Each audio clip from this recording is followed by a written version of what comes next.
열정의 사람이라 하면 바울만큼 열정이 충만한 사람이 없을 겁니다. 사실 열정이라 하는 것은 한 가지 일이나 한 목표 아니면 한 사람 해서 그 향해서 다른 모든 것도 다 포기하는 사람, 포기할 수 있는 사람, 이런 사람에게 열정이 있다고 이야기를 하죠. 어쨌든 이 일을 위해서는 내가 아파도 괴로워도 힘들어도 심지어는 목숨을 내놓아도 나는 이 일을 향해 가겠다, 이 목적을 위해서 이것을 얻으려 하겠다, 이런 것을 열정이라 하는데, 바울만큼 그 열정으로 똘똘 뭉친 사람은 없을 겁니다. 죽음도 두려워하지 않고 복음을 증거했잖아요. 루스드라에서는 죽을 뻔했잖아요. 그래도 계속해서 다시 들어가서 복음을 증거하고 하는 그가 바로 열정의 사람이라 할 수 있는데, 아무리 열정의 사람이라 하더라도 힘들고 어려울 때가 물론 있습니다. 끊임없이 계속해서 어려움을 당할 때 어느 순간에 힘들 때가 있다니까요. 자, 지금 바울이 그리스 쪽으로 넘어와서, 그러니까 유럽 쪽으로 넘어와서 이제 그리스에서 빌립보에서 교회를 세웁니다. 엄청난 반대에 부딪히고 감옥까지 가죠. 거기서 데살로니가로 갑니다. 데살로니가에서도 반대를 부딪죠. 내내 거기가 다, 데살로니가 특히 회당에서 복음을 증거하다 그랬죠. 베레아도 마찬가지입니다. 결국 그가 떠날 수밖에 없게 될 때 급히 떠나온 그 빌립보와 데살로니가 교회가 궁금해서 디모데와 실라를 보내죠. 보내고 아덴에 와서 이제 그들이 아덴으로 돌아오길 기다립니다. 그리고 아덴에서 복음을 증거하는데, 아덴은 이제까지의 도시와는 전혀 다른 환경이에요. 특별히 환란이 있는 게 아닙니다. 아덴에서의 문제는 복음을 받아들이는 사람이 없는 거예요. 그들의 삶에서는 복음이 필요가 없어요. 이미 모든 게 있는 사람들이에요. 단지 새로운 신에 대해서 한번 들어볼까 하다가 그냥 듣고 끝난 사람들, 어떻게 해볼 도리가 없는 그런 환경이었습니다. 결국 그는 거기서 더 이상 있지 못하고 거기서부터 한 80km 떨어진 고린도로 내려갑니다. 그게 전부 남쪽, 그리스의 남쪽은 전부 아가야 지방이라고 합니다. 그러니까 거기 내려가는데 고린도에 도착해서도 여러 가지 문제에 부딪힙니다. 고린도에서 와서 보니 고린도는 아주 복음 전하기 힘든 도시였어요. 우선 처음에 문제가, 고린도는 상당히 경제적으로 유복한 땅이었습니다. 그러니까 그리스 지방에 있으면 그리스의 남쪽에 마치 이렇게 이 살찐 고구마처럼 동그랗게 붙어 있는 이 펠로폰네소스, 원래 반도입니다. 반도. 펠로폰네소스 반도에 그 그리스 땅과 연결되는 아주 좁은 공간이 있는데, 그 좁은 공간의 서쪽 편에, 이 좁은 공간이 이렇게 있으면 서쪽 편에 고린도가 있고, 동쪽 편에, 그러니까 이탈리아 쪽에는 고린도가 있고 터키 쪽으로는 갱그리아가 있습니다. 그 좁은 데로 연결돼서 반도였어요. 마치 지금의 안면도와 같이, 근데 그 반도였는데 그 섬이 제법 크니까 이탈리아에서 예를 들어서 지금의 이스탄불 쪽으로 배가 오거나 아니면은 두로 시돈 쪽으로 배가 올 때, 특히 이스탄불 쪽으로, 옛날에 콘스탄티노플 쪽으로 배가 올 때 이 펠로폰네소스 섬을 도는 것이 상당히 비용이 많이 듭니다. 시간도 오래 걸리고, 마치 지금의 아프리카를 도는 것처럼. 그래서 그 좁은 데, 그리스와 연결되는 그 좁은 데에서 이탈리아 쪽에서 먼저 고린도를 와요. 거기서 모든 화물을 내립니다. 화물을 싣고 어찌하든지 그 좁은 데를 넘어서 갱그리아 쪽으로 가서 다시 화물을 실어서 갔어요. 그러니까 거기가 물류의 집산지가 되는 겁니다. 성업도시가 되고 번창할 수밖에 없습니다. 나중에는 이게 너무 힘드니까 차라리 거기에 운하를 파자. 운하를 파는 일을 고대부터 시도를 했는데 그게 쉽지가 않았습니다. 계속해서 실패하고 근대에 와서야 고린도로에 운하가 생긴 겁니다. 근데 그것도 그마저도 충분히 이용이 안 돼요. 왜냐하면 폭이 너무 좁아. 현대 배들은 지나갈 수가 없어서 대개 유람선이나 지나가고 작은 화물선이나 지나가고 그렇게 됐는데, 딱 자르고 보니까 섬하고 또 연결이 돼야 되잖아. 그래서 다리가 생깁니다. 안면도가 똑같아요. 안면도가 원래 반도입니다. 반도인데 조선시대에 조창이 있죠. 조창. 그러니까 세금으로 거두은 모든 물품들을 실은 배들이 한양으로 올라오는데, 한양으로 올라올 때 안면도 밖에 서해바다 쪽으로 가면 파도가 심하고 어렵습니다. 외해니까. 근데 안면도 안쪽으로 들어가면 내해니까 파도가 없고 훨씬 안전해요. 그래서 안면도의 제일 끝머리를 뚫었습니다. 그러니까 졸지 안면도가 섬이 됐죠. 뚫고 나니까 나중에 필요하니까 다리를 놓은 것 뿐이에요. 그렇지만 원래는 안면도는 반도라니까. 펠로폰네소스도 똑같아요. 나중에 이제 그걸 끊었지만은 그 중간에 그 좁은 데를 고린도에서 갱그레아까지 사람이 날랐어요. 그리고 배를 다시 태워서 이동을 서로 했던 겁니다. 그러니까 고린도가 아주 상업적으로 발달한 도시예요. 모든 물류가 모이는 데시고, 그래서 거기는 돈이 많고, 또 이 배들이 발달하고 하니까 이 배들이 발달한 곳에는 또 미신도 발달합니다. 그러니까 신을 섬기는 일이 상당히 강합니다. 그 고린도 유적지를 지금도 가서 보면 멀리 산이 있어요. 높은 산이 있는데 그 산 위에 아크로폴리스가 있습니다. 아크로폴리스는 높은 산의 그 산 위에 평평한 곳에 신전들이 많은 데를 아크로폴리스라고 그래요. 아테네도 있지만 고린도에도 아크로폴리스가 있습니다. 근데 거기에 많은 신전이 있고, 그 고린도 옆에도 지금도 그 옛날에 아폴로를 섬기던 아폴로 신전이 지금도 큰 유적으로 남아 있거든요. 그러니까 저녁마다 그 아프로디테를 섬기는, 아프로디테가 로마로 가면 비너스예요. 그 신전을 섬기던 여사제들이 내려와서, 거의 1000명이 되는 여사제들이 내려와서 그 아프로디테를 섬기는 의식을 합니다. 그 의식이 뭐냐? 남자들하고 잠자리를 하는 거예요. 그러니까 얼마나 성적으로 타락을 했겠어요. 돈이면 안 되는 게 없고, 동성애도 만연해서, 바울이 로마서 1장에서 그 동성애에 대한 얘기를 하는데 그 주 타겟이 아마 고린도였을 거라고 생각을 해요. 그런 도시에서 복음을 증거합니다.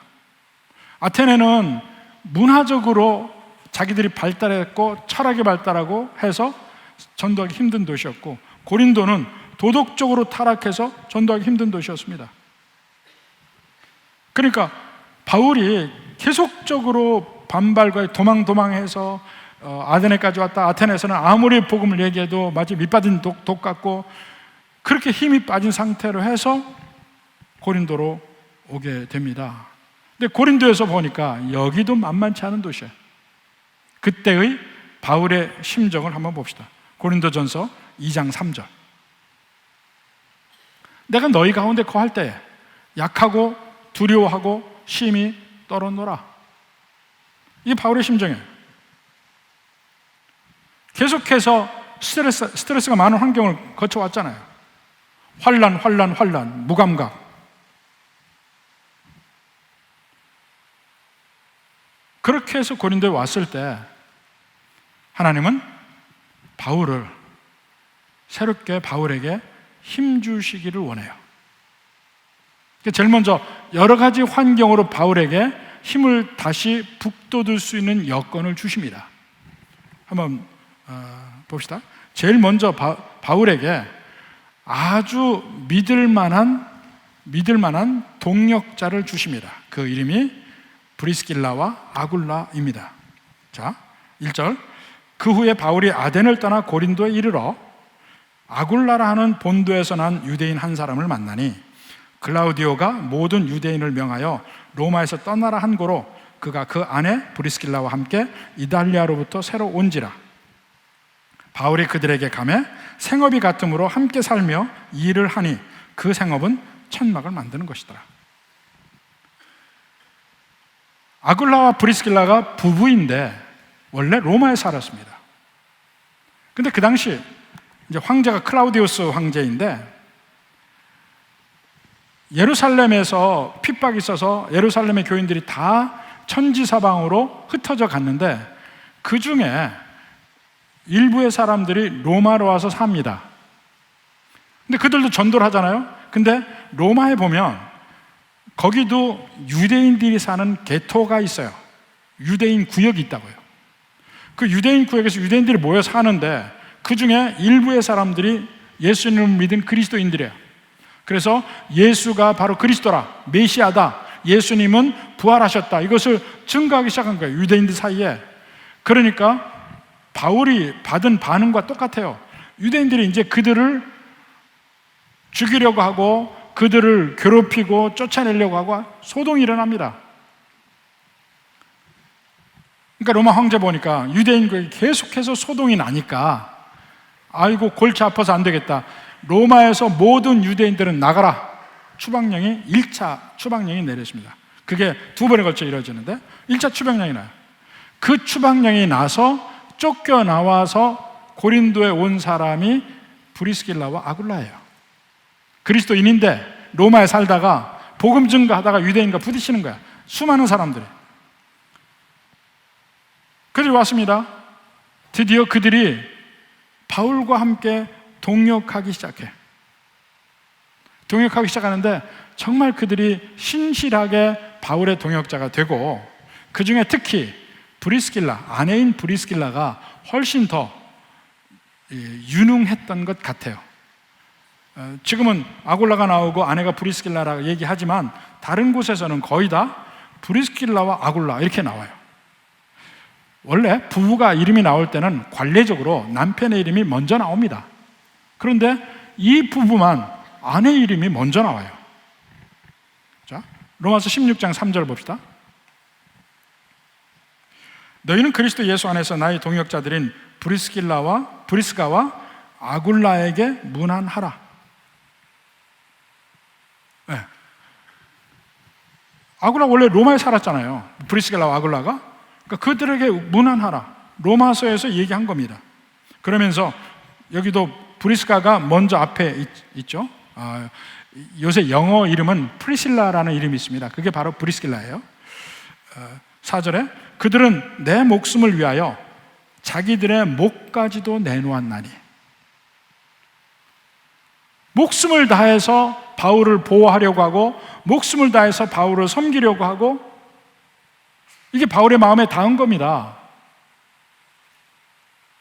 바로 이 로마서를 쓴 데가 바로 고린도예요. 고린도에서 브리스길라와 아굴라가 만나서 그에게 목숨을 다해서 충성하고 섬기고 함께 동역하고 있는 것입니다. 이것이 바울에게 얼마나 위로가 되는 거예요. 사실 우리가 복음을 증거하든 무슨 일을 하든 혼자 하는 건 힘들어요. 특히 반대가 많은 일을 혼자 하기는 너무 힘듭니다. 그런데 거기에 하나님이 동역자를 붙여주셨다는 거예요. 같이 일을 할 때 훨씬 힘이 나죠. 그러니까 교회의 일도 웬만하면 같이 일을 해야 됩니다. 한 사람이 무슨 일을 하는 걸 보면 힘이 들다면 같이 도와줘야 돼. 도와주는 사람이 많아져야 돼. 그래서 함께 일을 하면 일이 재미있고 쉬워져요. 아무리 힘든 일도 함께 하면 훨씬 가벼워집니다. 또 즐거운 일하면 더 즐거워지고, 이렇게 같이 하나님의 일을 함께 한다는 것이 너무나 필요한 일이고 중요한 일입니다. 그러니까 구역에서 함께 전도하고 구역에서 같이 일을 하고 또 남전도 여전도에서 같이 일을 하고, 이 모든 것이 너무나 중요합니다. 그러니까 제발 청소할 때 구역장만 나오지 마십시오. 구역장만 나오게 하지 마십시오. 구역장들은 나오니까. 계속 마음이 아픈 게 청소하는 거 보면 구역장 아니면 구역장 부부만 나와서 일을 해. 회개하십시오. 회개는 뭡니까? 행동을 바꾸는 거예요. 다음 주부터는 많은 구역식들이 나와서 청소하기를 기대합니다. 속으로만 하면 혹시 모르니까. 두 번째로 하나님의 바울에게 힘 주시는 일이 디모데와 실라를 통해서입니다. 5절에 보십시오.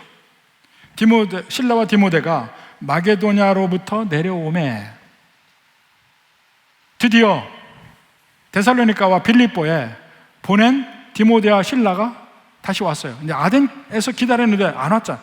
거기까지 안 왔어요. 그래서 할 수 없이 그들을 못 기다리고 고린도 왔는데 고린도까지 온 겁니다. 드디어 데살로니가 교회는 디모데가 소식을 전해, 빌립보 교회는 실라가 소식을 전해. 드디어 디모데가 왔습니다. 바로 디모데가 와서 다시 데살로니가에 편지를 쓴 것이 데살로니가 전서예요. 데살로니가 전서 3장 6절부터 봅시다. 지금은 디모데가 너희에게로부터 와서 너희의 믿음과 사랑의 기쁜 소식을 우리에게 전했다. 이게 바울에게 힘이 되는 겁니다. 어렵게 어렵게 데살로니가에서 정말 한 달 동안 있으면서 그 교회를 세웠는데 어쩔 수 없이 떠나왔는데 궁금한 거예요. 어떻게 됐나? 근데 너무 잘 세워진 교회. 그가 그것 때문에 기뻐하고 보람을 느끼고 힘을 얻습니다. 소식 우리에게 전하고 또 너희가 항상 우리를 잘 생각하여 우리가 너희를 간절히 보고자 함과 같이 너희도 우리를 간절히 보고자 한다니. 7절 후반부에 너희 믿음으로만 7절 다시 봅시다.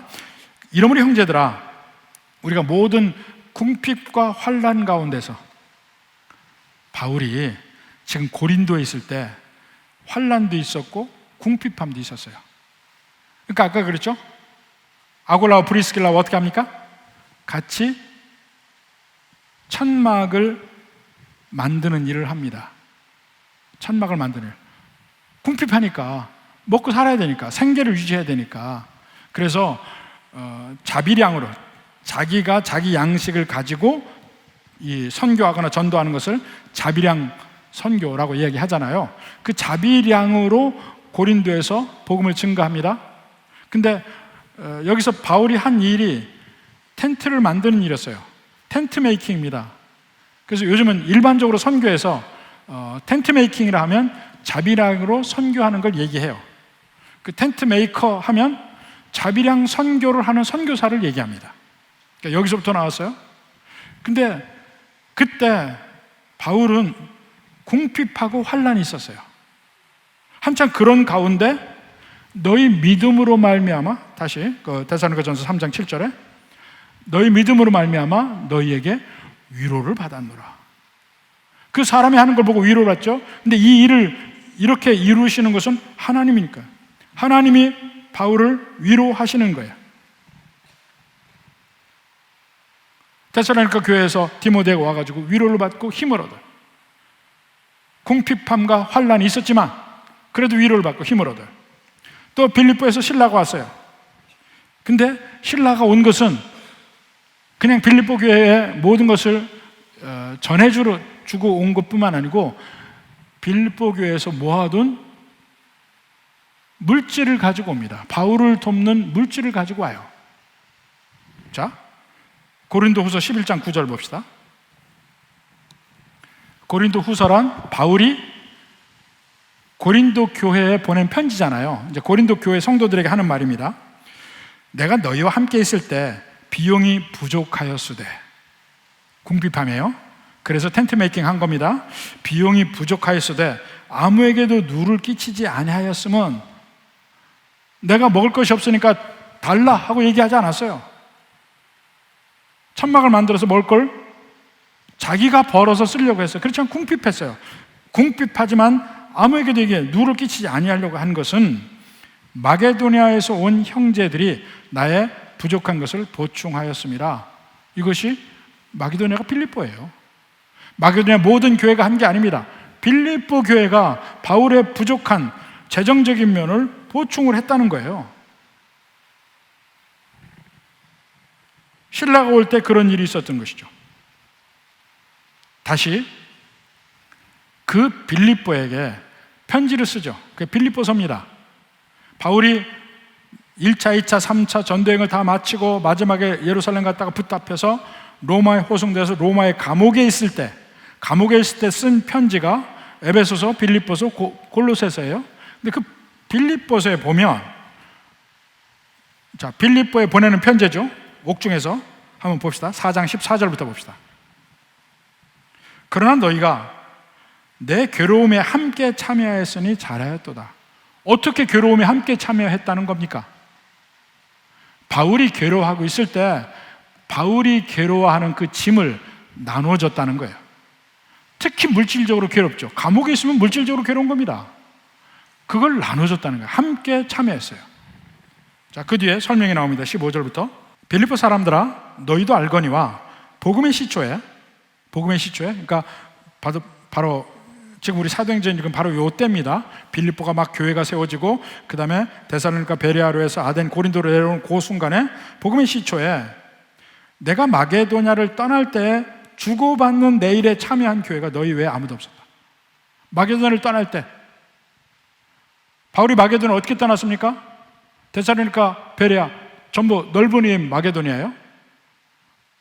지금으로 가서 보니까 뭐 마게도냐, 테살리, 아가야 이렇게 나누지만 요 데살로니카까지도 전부 옛날엔 크게 둘로 나누면 마게도냐, 아가야 이렇게 나눌 수 있습니다. 근데 마게도냐를 떠날 때 주고받는 내일에 참여한 교회가 너희 외에 아무도 없었다. 떠나서 아덴 고린도로 올 때 빌립보 교회만 물질적으로 바울을 계속해서 도운 거야. 아마 거기 주역에는 자주장사 루디아가 있지 않을까 생각을 합니다. 그는 경제적으로도 유복했고 또 이 장사의 그 마인드가 있기 때문에 좀 상당히 바울을 이해를 했던 것 같아요. 그러나 여하튼 그 빌립보 교회가 그렇게 했어요. 16절에 봅시다. 데살로니가 있을 때에도 너희가 한 번뿐 아니라 두 번이나 나의 쓸 것을 보내었도다. 그러니까 빌립보 교회가 세워지고 금방 직후부터 바울이 빌립보에서 데살로니가로 왔잖아요. 근데 그 직후부터 거기 데살로니가 있는 그 순간에 한 달도 못 있었잖아요. 3주 안식, 세 안식일이 있었으니까 그때 이미 두 번이나 바울의 쓸 것을 보냈다는 거야. 이미. 그러니까 끊임없이 바울을 물질적으로 후원해서 바울의 사역에 함께 한 거예요. 빌립보 교회가. 자, 그 다음에 17절에 내가 선물을 구함이 아니요. 분명히 바울이 궁핍했죠. 필요했죠. 그렇다고 해서 빌립보 교회에 내가 선물을 구함이 아니요. 오직 너에게 유익하도록 풍성한 열매를 구함이라. 바울이 빌립보 교회를 위해서 기도하는 것은 그들이 풍성할 수 있도록 기도한 거야. 그들에게 유익하도록 기도한 거야. 근데 빌립보 교회에서는 끊임없이 자기들에게 하나님이 주신 것을 가지고 계속해서 바울을 섬깁니다. 그 다음에 심지어는 그게 어디까지 이어지냐면 그 이후에 모든 일까지 다 연결되며 특히 바울이 로마의 감옥에 잡혀 있는데도 거기서도 계속해서 빌립보에서 쓸 것을 보냅니다. 에바브로디도라는 사람을 통해서. 그가 끊임없이 빌립보 교회로 왔다 갔다 하면서 몇 번이고 빌립보에서 준 물질과 필요한 물품과 이것을 갖다 준 거예요. 그 뒤에 봅시다. 18절, 빌립보서 4장 18절. 내게는 모든 것이 있고 또 풍부한지라. 지금 현재 풍부하다고 얘기합니다. 에바브로디도 편에 너희가 준 것을 받음으로 내가 풍족하니. 감옥에서도 바울이 풍족할 수 있을 정도로 빌립보 교회에서 계속 물질로 됐어요. 근데 풍족하니 이는 받으실 만한 향기로운 재물. 누가 받아요?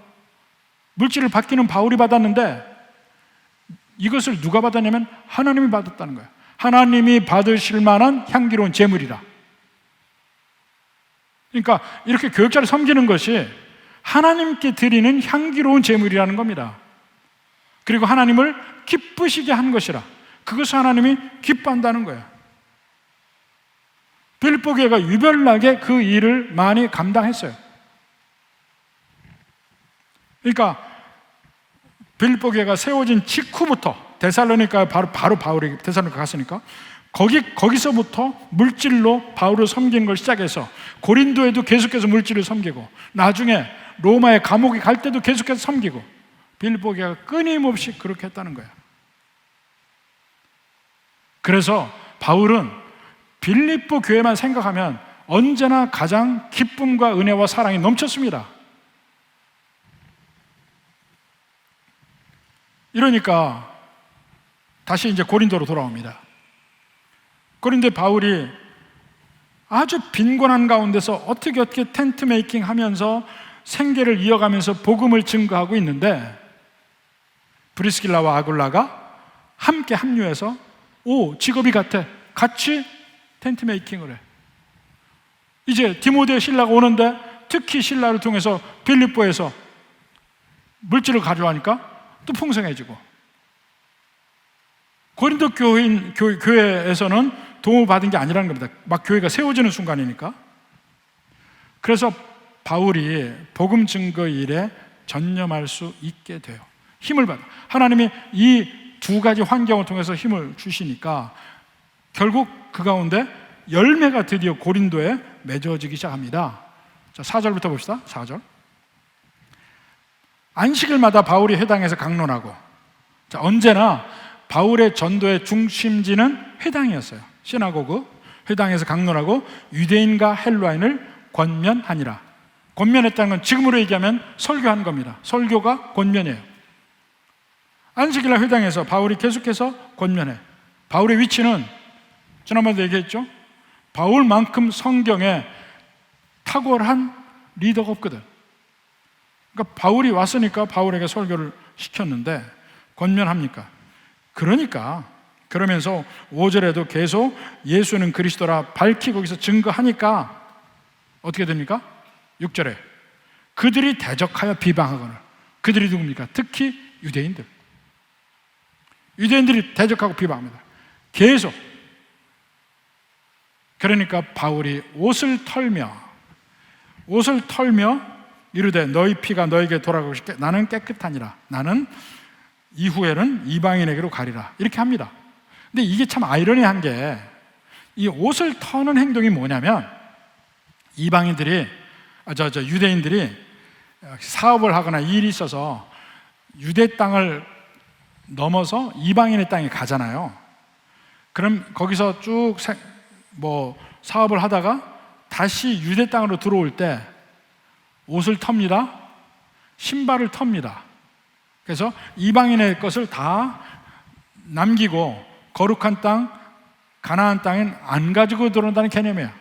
다 털어. 이제 이방인 다 없어. 이제 관계 끊고 이제 가나안 땅에 들어오는 행위. 그게 옷을 터는 행위야. 근데 여기서는 거꾸로 유대인들에게 대해서 바울이 옷을 털고 이제 나는 이방인에게 가겠다. 정반대의 방향으로 가게 되는 걸 볼 수 있습니다. 이제 난 이방인에게 간다. 그렇게 해서 7절에 거기서 회당에서 옮겨서 하나님을 경외하는 디도 유스도라 하는 사람의 집에 들어가니, 사실 디도 유스도는 라틴어 이름입니다. 라틴어 이름이에요. 티투스라는 그 황제도 있잖아요. 디도, 유스도, 유스투스도 마찬가지고 하는 사람의 집에 들어가니 그 집은 회당 옆이라. 회당에서 쫓겨나서 바로 그 옆에 집에 왔어요. 그러니까 옛날 회당에서 만나는 사람 바로 그 옆에서 만날 수가 있죠. 8절에 또 회당장 그리스도가 온 집안과 더불어 주를 믿으며, 회당장이 이제 예수를 믿게 됐습니다. 물론 회당장이 그렇게 높은 지위는 아니에요. 그 회당에서 가장 머리가 되는 사람이라는 개념은 아닙니다. 회당의 행정을 관여하고 이렇게 했지만 리더들은 따로 있어요. 그러니까 하여튼 그가 예수님을 영접하고 더불어 믿으며 수많은 고린도 사람도 듣고 믿어 세례를 받더라. 드디어 고린도에서는 예수 믿는 사람이 많아진 거야. 아덴과는 달라. 그러니까 다시 바울에게 두려움이 임합니다. 이제까지 바울의 경험으로 봐서 복음이 흥왕할 때는 반드시 그 뒤에 바울에게 환난이 왔어요. 1차 전도여행 때 생각해 보십시오. 비시디 안디옥 갔죠, 이고니온 갔죠, 루스드라 갔을 때 계속 유대인들이 그를 괴롭히려고, 심지어는 죽이려고 했잖아요. 루스드라에서는 죽이려고 했잖아요. 돌에 맞아 죽었다고 생각하고 내버려뒀는데, 성 밖으로 끌어냈는데 살아나서 도로 성으로 들어가죠. 빌립보에서 복음을 증거했는데 거기서 또 난리가 나서 감옥에까지 들어갔죠. 데살로니가서 회당에 증거했더니 또 못 살게 굴죠. 베레아에서 또 회당에 증거했더니 또 못 살게 굴죠. 하여튼 복음이 흥왕하는 곳마다 바울은 괴로움을 당했어요. 근데 고린도 교회, 고린도에서 정말 척박한 땅에서 복음을 증거하는데 쫓겨나고 몰라 하지만 막 복음이 흥왕하기 시작하는 거예요. 또 예견이 됩니다. 또 유대인들이 더 난리를 치겠구나. 그 열정을 가진 바울조차도 힘이 빠지는 그 순간이 또 오게 되는 거예요.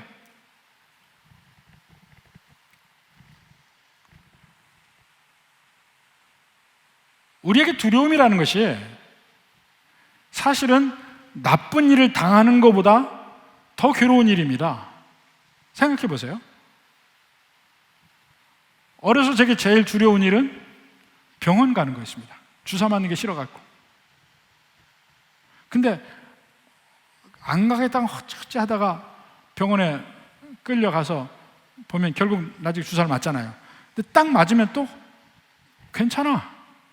맞으면 한 것 같아. 근데 다음에 또 두려워. 갈 때까지가 두려워요. 정말 그 어려서 가장 두려움의 극치는 병원보다 치과였어요. 치과.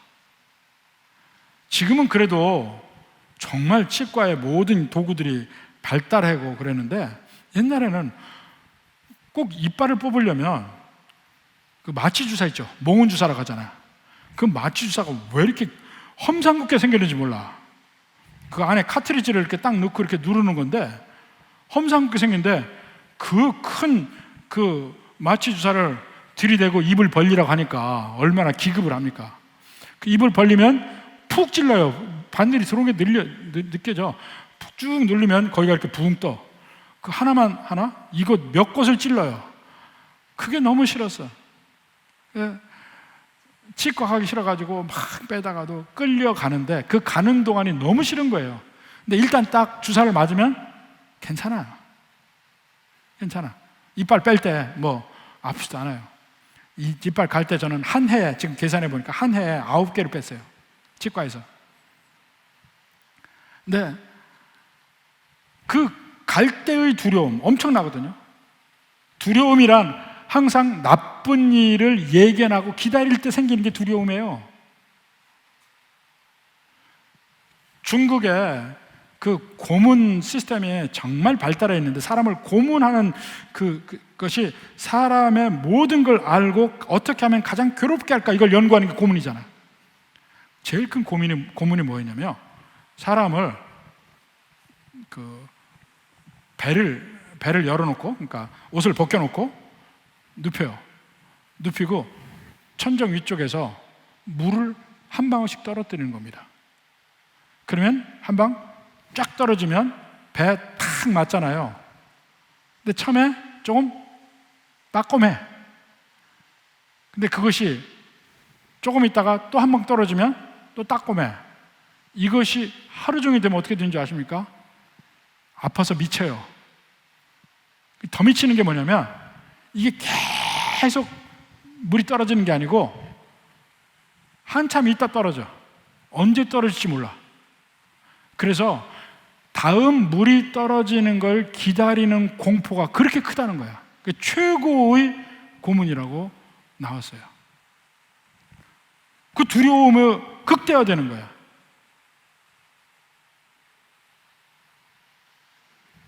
어떤 사람이 밤에 잠을 못 자는데 이 소리 때문에 잠을 못 자서 소리를 다 막고 정말 조용한 상태 뭐 다 그래 해놨는데 옆집에서 들리는 새벽에 닭 소리는 어떻게 못하는 거야?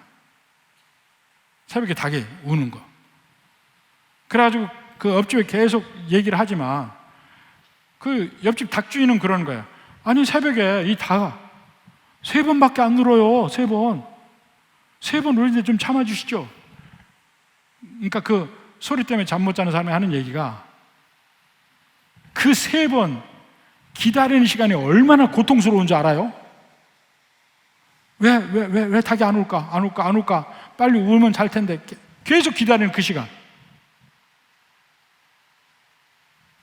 두려움은 사실은 어느 면에서 실체가 없습니다. 앞으로 오게 될 나쁜 일, 그게 나쁜 일이 있을 수 있고 없고, 그 나쁜 일이 진짜 내가 지금 예견한 것처럼 나쁘지 않을 수도 있어요. 그런데 그것을 예견하고 지금 미리 마음의 조바심을 갖고 두려워하는 것, 그게 두려움이에요. 우리는 일상적으로 그 두려움 다 가지고 있습니다. 바울도 고린도에서 두려워했어요. 어떻게 하냐고요? 하나님이 그에게 나타나서 두려워하지 말라고 이야기를 합니다. 자, 9절에 보십시오. 밤에 주께서 환상 가운데 바울에게 말씀하시되 두려워하지 말고 침묵하지 말고 말하라. 제일 먼저 하신 말씀이 두려워하지 말라예요. 근데 두려워한다는 것은 외부적인 일 때문에 우리에게 임하는 감정이잖아요. 감정을 어떻게 합니까? 외부적인 일이 없어져야 그 감정이 없어질 텐데, 감정이라는 게 원래 그런 거 아니에요. 하나님의 감정에 대해서도 계속해서 명령형으로 우리에게 주어져요. 사랑하라. 어떻게 사랑? 아니, 마음이 가는 대로 사랑하는 것이지 사랑하라고 해서 되냐고요. 근데 하나님은 할 수 있는 능력을 우리에게 주시고 명령하십니다. 두려워하지 않는 것도 하나의 할 수 있는 거예요. 우리에게 방법을 주셨습니다. 그 방법이 뭐냐면 하나님의 사랑이 우리에게 느껴질 때 두려움이 없어집니다. 자, 보십시오. 요한일서 4장 18절 보십시다. 요한일서 4장 18절에 보면 사랑 안에 두려움이 없고 온전한 사랑이 두려움을 내쫓는다 그랬어요. 우리 이 세상에 살아가면서 우리는 두려움이 있어요. 그런데 그 두려움을 잠재우는 일은 하나님의 사랑만이 할 수 있다는 거예요. 근데 하나님의 사랑이 어떻게 두려움을 내쫓습니까? 한 가지 일이 있습니다. 10절에, 본문 10절에 보면, 본문 10절에 내가 너와 함께 있음에 라고 그래요. 내가 너와 함께 있음에. 이게 가장 중요한 사실입니다. 나를 사랑하시는 하나님이 멀리 계신 게 아니고 우주 밖에 계신 게 아니고 지금 나와 함께 계신다.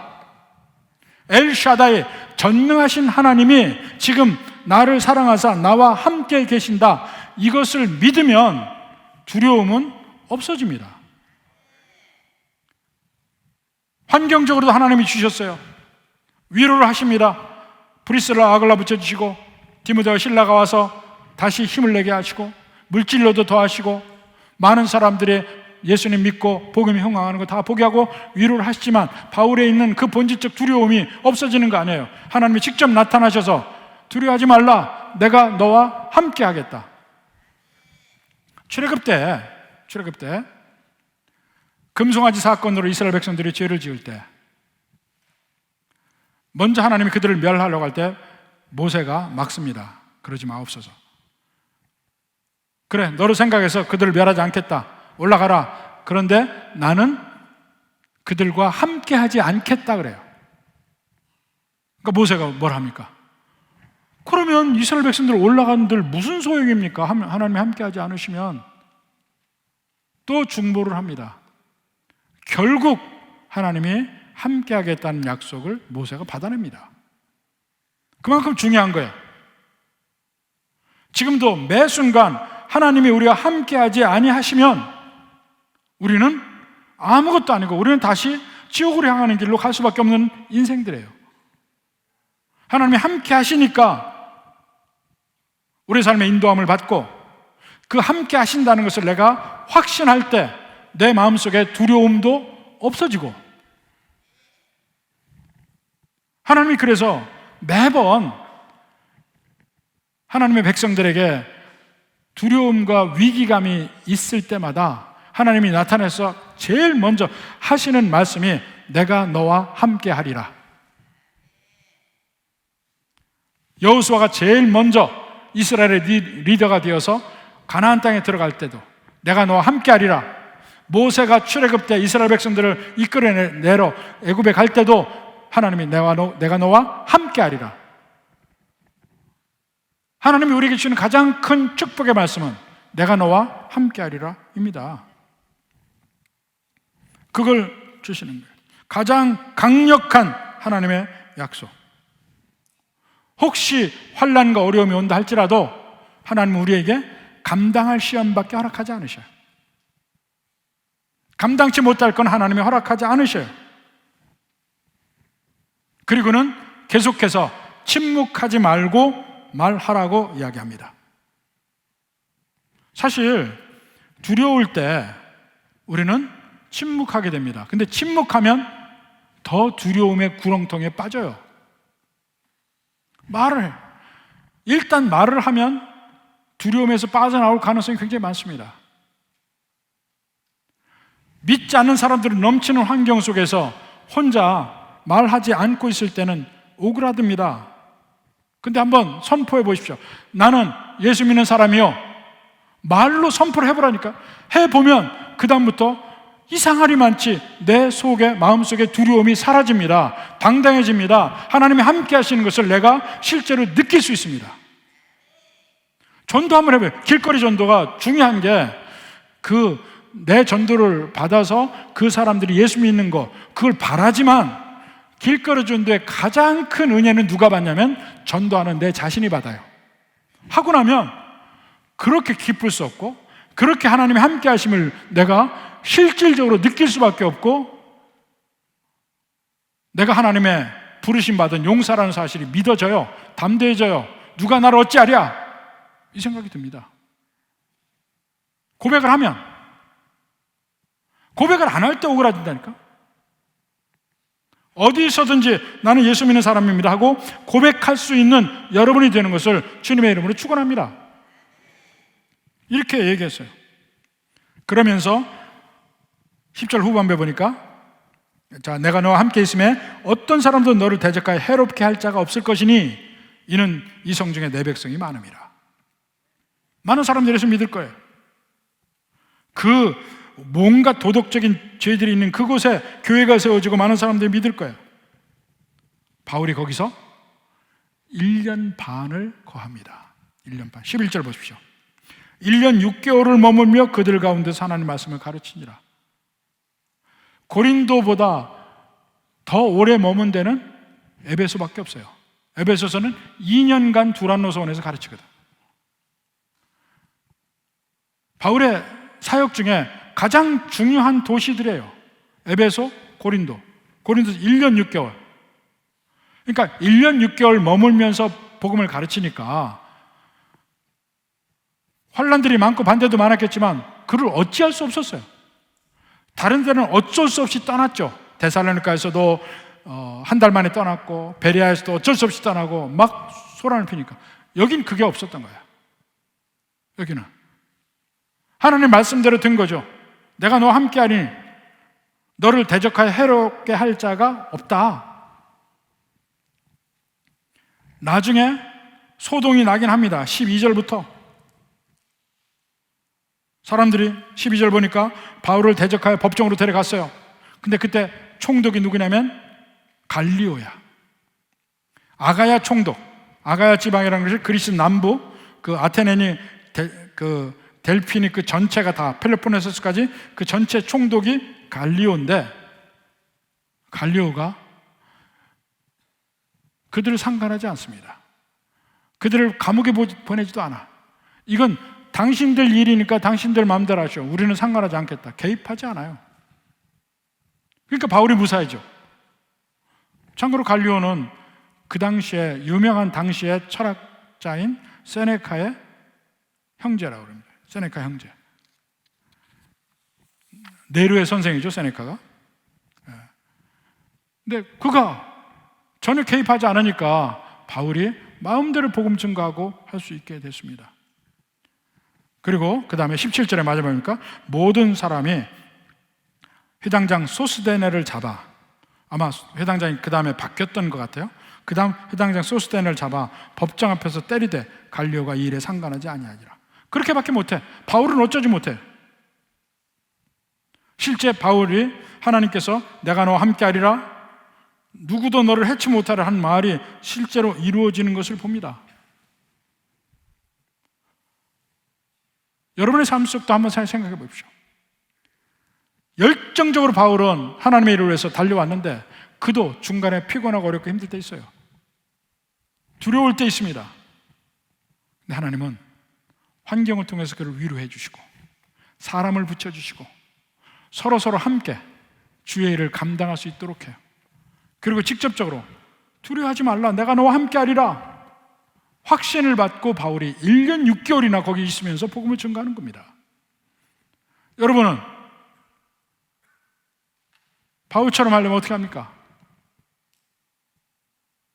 우리 삶 속에서 왜 우리에게 끊임없이 경건 생활이 필요한지를 잘 생각해 보세요. 기도를 통해서 끊임없이 하나님과 함께하는 것을 경험해 봐야 합니다. 하나님이 나와 함께 하시는 것이 느껴져야 합니다. 말씀을 통해서 이렇게 하나님의 백성들에게 끊임없이 하나님이 함께 하시는 것을 느껴야 해요. 그럴 때 이 세상이 두렵지 않아지는 겁니다. 왜 말씀을 영의 양식이라고 하는 줄 아세요? 우리가 밥 안 먹으면 어떻게 됩니까? 힘이 없어지고 외부의 일을 감당하지 못하는 거 아닙니까? 말씀이 영의 양식이라는 것은 하나님의 말씀을 가까이 하면 할수록 하나님이 내게 주시는 힘이 있는 거야. 하나님이 내게 주시는 담대함이 있는 거야. 두려움을 떨칠 수 있어요. 이제는 어떠한 삶이 와도, 어떠한 도전이 있어도, 어떠한 환란이 와도 내가 능히 뚫고 갈 심령의 능력이 생기는 거예요. 그래서 영의 양식인 거예요. 그냥 먹는 거 좋아하니까? 그게 아니죠. 힘이 나는 거라니까요. 두려움이 없어지는 거라니까요. 부디 여러분이 주님 앞에 가는 그날까지 살 때 끊임없이 세상은 여러분을 두렵게 합니다. 여러분을 괴롭히고, 그럴 때 담대하게 하나님의 뜻대로 하나님이 주신 열정으로 살아가려면 말씀을 가까이 하고 주님을 가까이 해야 되고 주님이 함께 하심을 느낄 수 있는 그 모든 환경을 여러분이 만드시기 바랍니다. 이러한 은혜가 충만한 여러분의 삶이 되기를 주님의 이름으로 축원합니다.